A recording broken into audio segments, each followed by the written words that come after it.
Kebetulan ini ketemu sama Kiai Alawi. Ya, sebentar lagi akan mengeluarkan buku yang sangat spektakuler. Yang buku beberapa bulan yang lalu ke belakang saja sudah tidak bisa dijawab, dan ini sudah akan keluar lagi. Ya, detik-detik ini mohon doa dari semuanya, dan akan semakin stres dan puyeng Mbak Lawi. Ya, ini kebetulan lagi silaturahmi mangpang mengpeng, mangpang mengpeng tepak. mumpung lagi mumpung lagi ketemu, dan ini kita dokumentasikan dan bisa jadi bahan edukasi kepada netizen, ya, biar semakin cerdas dan tidak semakin bodoh. Oh, jauh teuing atuh ka dieu kan deukeutkeun teh kamerana betot teh mejana ka dieu. Oh gitu ya. Sorong Kang Mas, angkat Kang Mas. Geus antep eta mah. Wah, gitu jadi ada tarik suarana. Nah, gitu lah. Gitu. Oh, miluan Kang Mas, bro. Didinya tuh didinya. Ayo kita mulai Pak, ngobrol kesana kemari tentang Mbak Lawi, terutama buku yang barunya Pak. Jadi buku yang baru teh Pak Dede itu teh sudah mulai 4 bulan kemarin ya, dihitung sekarang sudah 800 halaman. Wah, mantap. 800 halaman diambil dari tidak kurang dari 216 kitab primer yang sekunder termasuk sumber yang lain. Jadi kajiannya dari mulai pengetikan gitu, dari jalur hadis, lintas fikih, lintas madhab, tabaqoh, tarikh, usul fikih, usul hadis, taman wabi, usul biologis, usul genetik, itu, tafsir Quran, ya kurang lebih mas 10-11 disiplin ilmu lah, dari 800 halaman teh gitu. Ya. Yang sedang dicetak judulnya fikih verifikasi dan tafsir brutal intellectual honesty. Jadi kejujuran tingkat brutal, jujur, jawaban hanya satu. Jawaban dari buku-buku saya tidak ada dalil sifatnya zoni. Semua qat'i atau bayinah qat'iyah. Ya. Ini ada pertanyaan nih Pak. Tapi mohon maaf kepada mukibin apabila merasa tertusuk hatinya dari pertanyaan ini. Tapi ini harus diungkapkan, ini ranahnya ilmiah, kebenaran. Jangan sampai orang-orang yang mengaku alim pakai jubah gaya Nabi, tapi habaib di seluruh dunia berjuta-juta tidak ada satupun yang muncul yang menjawab. Mohon dijawab, kenapa itu Pak? Bodoh. Berarti bodoh tuh. Sadis. Kalimat pendeknya bodoh, kalimat intelektualnya lah gitu. Tidak jujur. Bukan. Ketumpulan intelektual, tidak mampu. Jadi tadi saya tuh selesai membahas sebuah poin lubang sejarah 600 tahun dan mitos otoritas.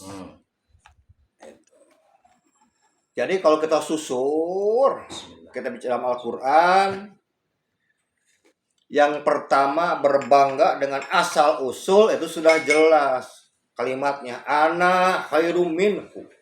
Iblis itu. Bahasa iblis.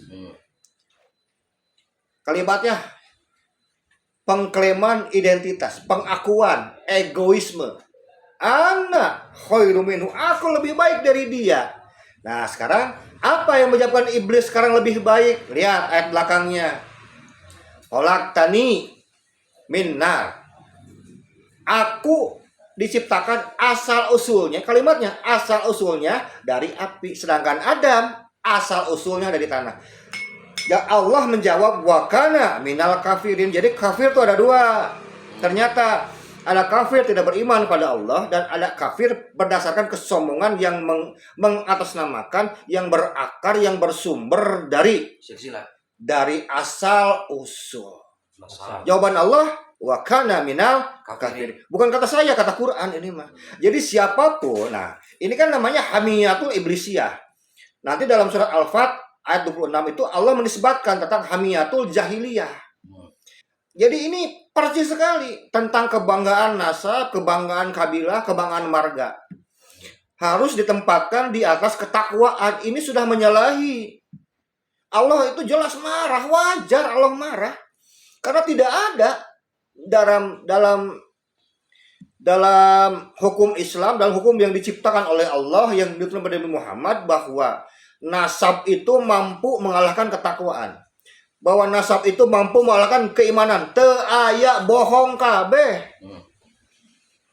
Kalau Allah mengatakan sekarang iblis yang dengan kesombongannya, sombong dengan asal usulnya dari api, menghinakan sekarang Nabi Adam, asal usul dari tanah, artinya dia mengatasnamakan bahwa nasab api ini berarti lebih tinggi dibandingkan nasab tanah. Lalu apa bedanya dengan orang jahiliyah? Bahwa nasab kami sebagai orang-orang jahiliyah ini lebih tinggi dibandingkan sekarang nasabnya orang-orang muslim. Apalagi bedanya sekarang dengan orang yang mengatakan di dalam darahku ini ada darah Nabi Muhammad, padahal lain Nabi Muhammad, darah Nabi saya tak. Ya. Nabi Yuya. Itu kan Nabi Bal'an bin Jadi sudah anak saya lebih mulia, lebih tinggi derajatnya. Padahal kemudian tidak ditentukan oleh darah. Sejak kapan? Ayat yang mana? Hadis yang mana? Kalaupun ada ulama yang menyatakan nasab lebih tinggi, ya ulamanya itu saya bilang itu. Nah, bahasanya kalau kita bilang ulama ini bodoh juga tidak mungkin karena mereka ada orang-orang terpelajar. Kalau kita katakan mereka ulama-ulama yang goblok itu tidak mungkin karena mereka orang-orang yang terdidik. Jadi kalau saya sudah kehabisan kata-kata, tidak tahulah bahasanya apa yang pantas. Tidak mau jujur. Jadi kalau salah aja, gak ada urusan. Ya, kalau salah aja. Tidak mungkin sekarang perkataan ulama sekarang diadukan dengan ayat Al-Quran, dengan hadis Nabi. Ya kan begitu. Kayaknya nih Pak, apabila mereka bersikap jujur, yang mereka takutkan jemaah hilang, pengaruh hilang, harga diri hilang, akhirnya bangkrut dan pulang ke Yaman. Kayaknya seperti itu, meren. Enggak pakai meren pasti. Apa? Jadi inilah mereka berusaha mempertahankan mitos otoritas. Mitos otoritas. Dua, satu mitos yang mereka itu menjadi orang yang paling mulia, nasab yang paling mulia, salam dunia. Sedangkan kalau kita mau jujur lah, dari mulai abad 3, jangan panjang-panjang tadi sampai abad ke-9 lah, terlalu panjang ya, kesian, nanti susah jawabnya. Ya, susah. Abad 3 sampai abad 6 aja lah. Sekarang ahli sejarah mana? Ahli nasab mana? Ahli rijalul hadis mana? Ahli fikih mana? Yang pernah mengisbat dua nama, Ahmad Al-Muhajir dan Ubaidillah. Sok jawab Bu Eta. Ayo. Kiai Gus Romli mohon dijawab, Gus Wapi muridnya tolong dijawab. Hanif Al-Atos tolong dijawab. Kalau Bahar gak mungkin. Jangan. Karena bacanya dari Pak Dede. Tim Alik bacana. Itu mah kalau saudara-saudara kita orang pribumi mah saya mah yakin gak akan bisa jawab. Coba carilah ulama-ulama luar negeri lah yang lebih kompeten gitu ya. Kasihan katanya udah dibayar Pak. Katanya kan kata Kori itu, Pak Kori Aceh itu katanya mereka dibayar. Dibayar buat ngecoblak gitu? Ya. Karunya. Jadi kalau enggak muncul untuk menjawab ini kan kasihan udah dibayar. Katanya. Ini yang saya perlu katakan begini. Dalam buku ini yang sedang dicetak ini, jadi nasab itu bukan masalah far'un. Laisa bil far'un. Bukan masalah cabang. Walakin bil usul. Tapi ini masalah pondasi. Imam Laid As-Sa'ad pernah mengatakan begini. Tentang yang namanya manhaj atau metode. Ida sohal aslu sohal furu. Wa ida fasadal aslu fasadal furu. Di mana pokoknya jernih, cabangnya jernih. Di mana sekarang pokoknya rusak, cabangnya rusak. Ba'alawi ini ingin mengotori sumbernya, manhajnya. Ingin mengotori metodologinya. Kemudian kita sekarang disuruh minum air yang kotor. Kita disuruh meminum air yang sudah terkontaminasi, yang sudah sekarang dimasuki oleh racun-racun dari Ba'alawi. Ya nggak mau. Nah, buku ini yang akan menjawab semua. Mereka menggunakan istilah sukhroh dan izma sukuti. Aduh, mohon maaf ya, terlalu gampang jawab yang begitu, mencari dalil yang lebih sulit lah kalau saya pikir. Ya, yang lebih susah aja gitu. Tapi kayaknya kalau mau jujur, sukhroh wal istifadoh itu fi kulli zaman. Jangan dari abad itu aja. Karena sukhroh wal istifadohnya ternyata memang tidak dari setiap zaman. Begitu Pak. Dan itu juga bermasalah. Tanya, kita bisa aja mereka menjawab sekarang. Sekarang tanya, syarat sukhroh ada dua. Syarat isbah sukuti ada 2. Pernah disampaikan pada masyarakat tidak syaratnya? Tidak. Iya, nanti kita bongkar. Nah, Nanti kita bongkar. ada di buku nanti yang terbaru. Judul bukunya apa, Pak? Fikih, verifikasi, dan tafsir brutal. Intellectual honesty atas nasab Alawi. Ini judul yang ke-1. Jadi dari 800 halaman mungkin akan saya buat menjadi sekitar 5 judul ini. Jadi semuanya pembahasan masalah usul.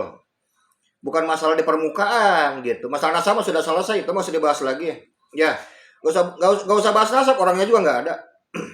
Oke. Jadi kalau misalnya Pak Dede tanya, Pak, jadi Mbak Alawi nasabnya tuh nyambung ke siapa? Ya saya cuma bisa jawab, tanya saja sama rumput yang bergoyang lah. Rumput juga tidak akan mampu menjawab. Oke, yang selanjutnya gini, Pak. Mungkin saran pandangnya kepada kiai-kiai asli Nusantara nih, yang pada saat sekarang karena ada keterikatan masalah nasab juga pernikahan, jadi akhirnya cadel, Pak, untuk mengungkap kebenaran. Maksudnya cadel itu apa ya? Keluh. Bagaimana saran pandang? Kok seolah-olah tidak mengedepankan keilmuan, lebih mengedepankan perasaan? Ya mungkin buat mereka itu hubungan kekerabatan dengan Mbak Alawi itu lebih utama dibandingkan kebenaran. Jadi mereka telah menempatkan kekeluargaan di atas kebenaran, salah lagi itu. Mohon ya tidak mengurangi rasa hormat Bukan kepada guru-guru. Bukan dengan mengurangi rasa hormat, jangan bilang begitu. Orang yang tidak mengedepankan kebenaran, yang tidak mengedepankan ketakwaan itu tidak perlu dihormati. Tidak perlu. Da'i bila dalilin wahwal mungkar. Wahwa kadibun, pembohong. Pembohong. Kita mengeluarkan berbagai kaidah ayat Al-Quran, kutipan-kutipan tentang metodologi dari mulai sekarang. Raksasa Imam Mustahid. Jadi dari 800 halaman ini saya gabungkan metodologi mereka. Pertama dari metodologinya. Imam Abu Hanifah, Imam Malik, Imam Syafi'i, Imam Ahmad bin Hanbal, Imam Yahya bin Ma'in, Imam Ali Al-Bandini, Imam Abu Bakar bin Abi Syaibah, dan Imam Ahmad bin Hanbal, ditambah satu lagi penutup dengan Imam Ibnu Khaldun. 9. Raksa Mustahid saya satukan metodologi dan jawabannya semuanya sama. Ini yang menarik. Karena apa? Al-Haqul Wahid. Kebenaran itu satu. Gak bisa. Metodologi itu harus satu. Tidak boleh banyak. Kalau jalan untuk mencapai metodologi boleh berbeda, tapi pahami dulu metodologi cuma satu, sepakatnya dulu. Inilah yang menjaga kesucian umat Islam, ajarannya ini metodologinya. Jadi jangan sekarang ya kita cuma beda pendapat, beda dalil. Ntar dulu, jangan sekarang karena berbeda langsung bilang ini beda pendapat. Kalau beda berpendapat bukan karena metodologi itu karena kebodohan. Apakah betul, Pak, apabila pergerakan doktrin Ba'alawisasi ini tidak dibendung akan merusak akidah umat dan peradaban? Betul. Tambah satu lagi, akan merusak ideologi Pancasila. Oh, itu dalam paradigma main kebangsaan.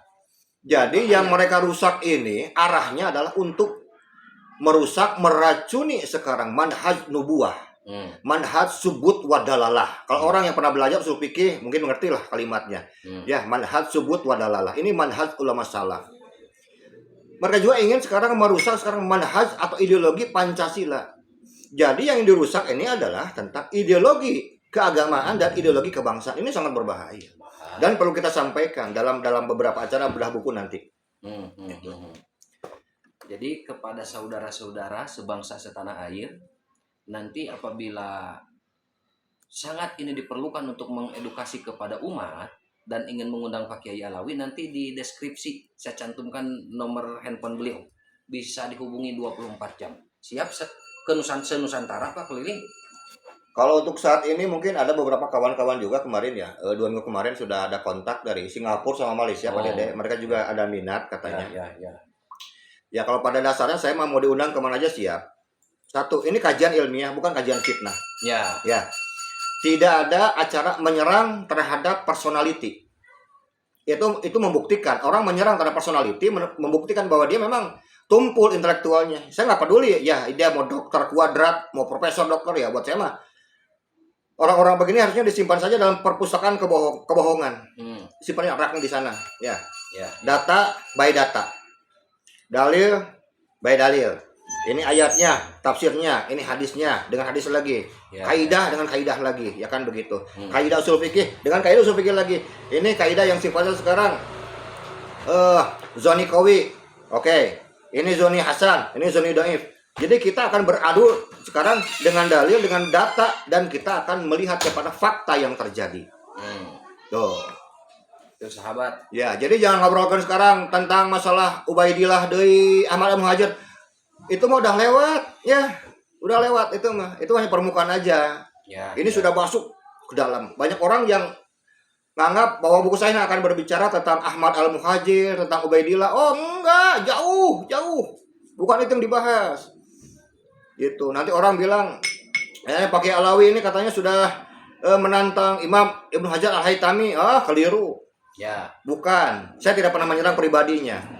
Bahkan saya curiga bahwa kutipan Imam Ibnu Hajar boleh jadi ini adalah sisipan. Andaikan betul Imam Ibnu Hajar menggunakan sekarang silsilah thariqah untuk sekarang mengisbat, ini keliru. Karena apa? Karena yang namanya silsilah thariqah itu tidak sama dengan silsilah nasab. Satu. Sepakat. Kedua, sepakat.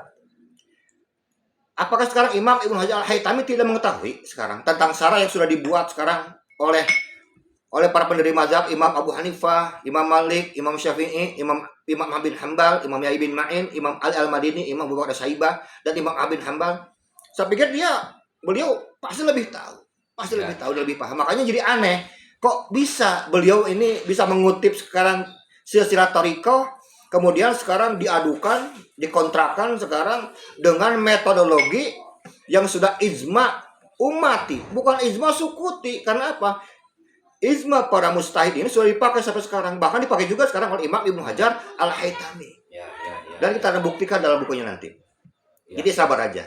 Jadi nggak usah belaga lah ya menggunakan sekarang fatwanya Imam Ibnu Hajar Al-Haytami. Mohon maaf, itu mah terlalu gampang saya jawab yang begitu mah, yang rada susah gerak. Yang agak berat ya. Yang rada berat. Oke, yang selanjutnya ini Pak. Pada saat sekarang ini umat ini kenapa tidak mengedepankan keilmuan, masih toh kekeh menggunakan husnudzon? Ini apakah penyakit? Sudah delusi ya Kang Mas? Bahasa sampean itu delusi. Delusi itu sudah rusak otak. Karena ini sangat berbahaya. Atau memang mereka menjaring kelompok-kelompok yang awam yang tidak mau menerima keilmuan. Ini adalah salah satu akibat kenapa Kanjeng Nabi Muhammad SAW termasuk Allah paling benci dengan yang namanya asobiyah.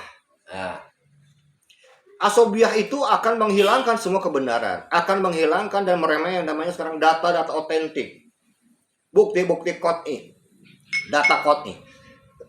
Bagi orang-orang yang sekarang mengidap, yang hidup dalam madhab asobiyah, kejelekan, keburukan, kesalahan yang anggota mereka terima, itu akan mereka jaga dan akan mereka benarkan. Dan ketika sekarang mereka sekarang mengetahui dan melihat data-data kebenaran di kelompok orang lain, maka dia akan yang diserang itu bukan datanya, tapi personalnya langsung. Itu adalah ciri asobiyah. Dan harus paham dalam sejarah peradaban makhluk, bukannya manusia, makhluk, bahwa asobiyah adalah penyakit rohani tertua yang diidap oleh iblis, laknatullah. Itu harus paham. Karena ini penontonnya juga banyak yang awam Pak. Takutnya mereka nggak tahu apa itu asobiyah.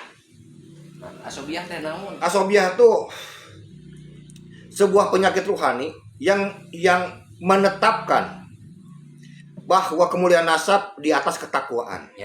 Kemuliaan suku bangsa, kemuliaan kelompok di atas ketakwaan. Jadi mereka itu fanatik buta, nanti akan menjadi akibatnya himmatul jahiliyah. Jadi induknya itu asobiyah dari sini. Pengagungan nafsab ya. Ya, ta'assub. Itu. Kayaknya nih teman-teman, ya. Tolong buka kembali khutbah terakhir Nabi itu. Saat Haji Wada Pak ya? Ya. Dibuka kembali tuh. Khutbah Haji Wada Nabi. Ya. Ya, Kanjeng Nabi sudah bilang, ya Yohanes, wahai segenap manusia, pada para sahabat. Itu yang mendengarkan ribuan itu jumlahnya. Inna rabbakum wahid. Sesungguhnya Tuhan kalian satu. Wa inna abakum wahid. Hmm. Sesungguhnya leluhur kalian juga satu. Ini sudah disatukan oleh Nabi Muhammad. Ya, ya, ya. Apalagi kalau kita paham sekarang tentang kenapa Nabi Muhammad membuat yang namanya Risalatul Madinah. Puluhan kabilah disatukan. Mau kabilah A, B, C, D, semuanya sama menjadi umat Nabi Muhammad. Ini sudah disamakan. Termasuk Tidak ada kebanggaan untuk nasab lagi. Tidak ada kebanggaan untuk sebuah kelompok. Tidak ada sekarang kebanggaan, keutamaan sekarang untuk sebuah kabilah. Semuanya sama. Tiba-tiba ada orang yang mengaku-ngaku zuriat Nabi Muhammad sekarang berlawanan sekarang dengan perintah Nabi Muhammad. Ya. Dan harus ingat bahwa Risalatul Madinah itu termasuk hadis yang mutawatir. Bukan sekedar sahih, itu sudah mutawatir. Ya. Makanya aneh ada orang bisa bilang sekarang bahwa Habib yang bodoh bisa lebih mulia dibandingkan 70 orang kiai atau ulama. Ini kan diskriminasi, rasisme. Nah, diskriminasi dan rasisme ini muncul dari asobiyah, Pak Dede. Ya. Ini bukan ajaran Islam. Ini jelas. Yang keroknya di situ ya. Bukan ajaran Islam. Yang mengajarkan diskriminasi itu kalimatnya ana khairum minhu. Itu iblis. Ya. Menjadi rasis, ras aku ras api, paling utama, paling unggul. Nah, aku nih rasnya ras habaib. Ternyata pelugupnya G, tapi paling mulia. Dengarkan ya. Andai kan Nabi Muhammad pernah sekarang hidup di daerah Kaukasus, mungkin leluhurnya hafal grupnya G. Sejak kapan leluhur Nabi Muhammad tinggal di daerah Kaukasus atau sedang di Eropa Timur? Nggak pernah. Maksudnya F. Maksa.